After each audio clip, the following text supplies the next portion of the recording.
먼저 대법관 후보 되신 것을 축하드립니다. 감사합니다. 요즘 일상이 평온한 시기였다면 오늘의 청문회는 후보자의 자질이나 가치관 혹은 국민의 기본권 보장에 대한 후보자의 신념, 도덕성 등을 아마 확인하겠지만 후보자가 인사말에서 말한 것처럼 지금은 온 국민이 염려하는 엄중한 국가적 혼란의 시기입니다. 12월 3일 그 유연적인 비상계엄 선포와 함께 오늘까지도 그 내란 사태가 계속되고 있어서 지금의 현실이 매우 엄중하기 때문에 이런 비상 시국에 대한 후보자의 견해를 묻지 않을 수 없습니다. 제가 이제 그 서면 질의를 여러 차례 보냈는데 거기에 꼭 뒤에 그런 답을 했어요. 대법관 후보자로서 개인적 견해를 밝히는 것이 적절하지 않다는 말씀을 드린다. 근데 물론 이제 의례적인 말씀이겠지만 저는 그 후보자의 과거의 그 판결이나 과거의 경력이나 그 법조계 내부의 평가를 볼 때 절대 이런 얘기 하실 분이 아니다라는 생각은 듭니다. 그리고 어떻게 보면 대한민국 사법부의 미래를 책임질 젊고 유능한 법조인이기 때문에 저는 소신 있는 답변을 하시리라고 믿고 다른 분들이 꺼렸던 그런 답변도 지금 몇 차례 하셨습니다. 오늘 미리 의원님들께서 질의하신 내용도 있지만 그래서 그 지금 내란의 수괴와 공범들이 그리고 그 내란에 동조하는 세력들이 이제 처음에는 조용히 잠잠하다가 요즘은 이제 드러내놓고 바로 하고 있는데 예사롭지가 않습니다. 저는 이런 부분 때문에라도 모든 국민이 이번 그 내란이 지속되고 있는 사태를 좀 엄중하게 인식했으면 좋겠다.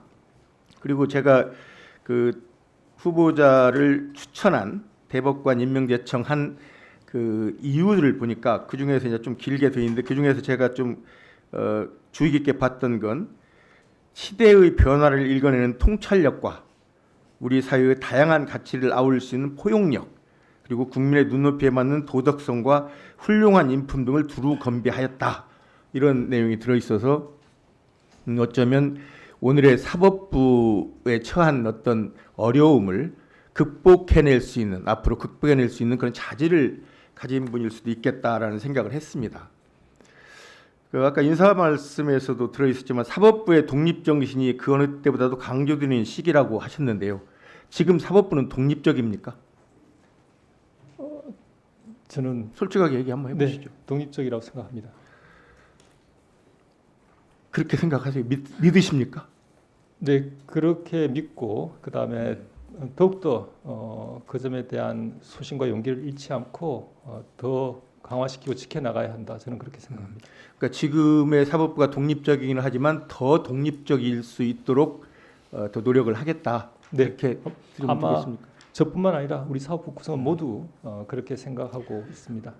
지금 그 행정부 수반은 국민이 직접 선거를 하고 있고 입법부 수장은 국민이 뽑은 국회의원들이 선출을 합니다. 네. 이제 사법부의 수장은 국회의 동의를 받아서 대통령이 임명합니다. 그러면 국회나 대통령에게 어느 정도 좀 매여 있다고 생각하지 않으십니까? 그 절차가 위원님 익히 아시다시피 대통령 그리고 국회에서 협력 또는 견제를 통해서 대법원장과 대법관 또 그리고 그러한 정당성을 받아서 일선 법관들이 임명되고 있기 때문에 입법부나 행정부처럼 직접적인 정당성은 아니지만 간접적인 정당성은 있을 수 있다고 생각합니다. 근데 과거에 불과 뭐 몇 년 전 네.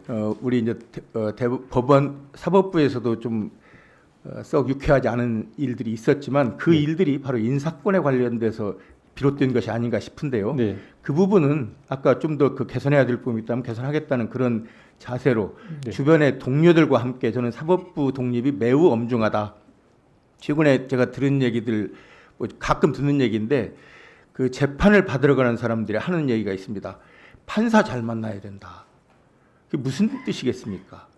똑같은 사안을 두고도 판결이 대중이 예측할 수 없는 그런 판결이 나오기 때문에 판사 잘 만나야 된다는 말을 하거든요. 그런 점에서도 특별히 더 관심을 가지셔야 된다는 얘기 드리고요. 네, 잘 알겠습니다.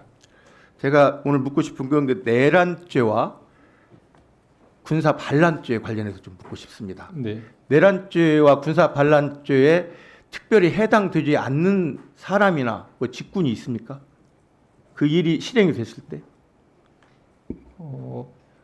아마 반란죄는 군 형법에 규정돼 있어서 그 부분에 민간인이 가담했을 때 어떻게 처벌할지는 그것까지는 생각을 못 해봤습니다. 그러니까 내란죄든 반란죄든 그 수교의 경우 네. 큰 차이가 있지 않습니까? 네. 근데 최근에 대통령은 그 내란죄의 대상이 아니다. 뭐 이렇게 얘기하는 사람이 있어요. 물론 이게 대통령의 뜻을 전달했겠지만, 근데 이 그러니까 내란죄 성립 요건에 대통령인지 여부를 묻고 있습니까? 규정에도 없고 저는 그 의견에는 동의하기 어렵습니다. 우리나라가 민주공화정인데 왕정도 아니고 어떻게 뭐 대통령이라고 해서 내란죄의 주체가 안 된다고 할 수 있겠습니까? 그리고 군형법 반란죄를 얘기할 때 군형법 그 적용 가능 여부를 얘기할 때 네. 그 적용 대상자로 대한민국 군인, 현역에 복무하는 장교, 준사관, 부사관 등 병에 적용되는데요. 대통령은 군 통수권자 아닙니까? 그렇습니다. 그러면 그 군형법에도 해당되는 거 아니겠습니까? 왜냐하면 자기의 부하들은 전부 군형법에 해당이 되는데 대통령만 그 최고 통수권자만 해당이 안 된다고 할 수 없지 않겠습니까? 위원님 말씀의 뜻은 알겠습니다. 그렇게 말씀하실 수 있을 것 같습니다. 다만 이게 군사 반란이라고 하는 게 지휘 계통 군 통수권에 반대한다는 의미라서 외관상 지금 군 통수권자의 지휘를 따랐다라고 그러니까 항변을 하면 어떻게 판단할지는 군 조금 생각해봐야 될 것 통수권자의 같습니다. 지시에 의해서 네, 전 국민에게 생중계된 네, 군인들의 무장 난입이 네, 헌법기관인 국회에서 일어났습니다. 창문을 부수고 개머리판으로 깨고 그 다음에 총검으로 무장을 하고 실탄까지 가지고 들어온 것이 확인이 됐습니다. 그것이 군 통수권자의 지시입니다. 그렇다면 물론 이제 그 군 통수권자가 지시했는지 여부는 또 판단을 해봐야 사법 판단이 있어야 되겠다고 하시겠지만 그런데 그날 전국에 생중계된 모습을 보면 전 국민 대다수가 이건 뭐 대통령이 지시한 거다라는 걸 대부분 공감을 할 겁니다. 그렇다면 내란죄나 군사 반란죄에 대통령은 똑같이 적용이 가능하다. 그리고 그 대상이다라고 저는 생각을 하는데 후보자님 그것도 좀 어렵습니까? 그게 너무 지금 현재 수사가 진행되고 있고 재판을 예정하고 있는 사안 같습니다. 그렇게 되면 우리 법원에서 법과 원칙에 따라서 엄정하게 판단해서 국민들께 그 부분에 대한 책임 있는 조치를 취해야 될 부분이기 때문에 더 자세한 답변을 내란죄 성립 요건 그다음에 군사 반란죄 성립 요건에 대해서 제가 이제 후보자님의 말씀을 좀 듣고 싶었는데요. 네. 뭐 거기에 대해서는 그 해당이 안 되는 건 아니죠. 그러니까 누구든 그렇습니다. 예, 그리고 군 통수권자는 군인과 같다. 뭐 그렇게 하고 제가 그 내란죄 성립 여부를 지금 체크를 좀 해봤는데요. 시간이 이제 갔으니까 좀 다시 다음 질문 때 내란죄 그 대통령의 그 내란죄 팩트 체크를 네. 예.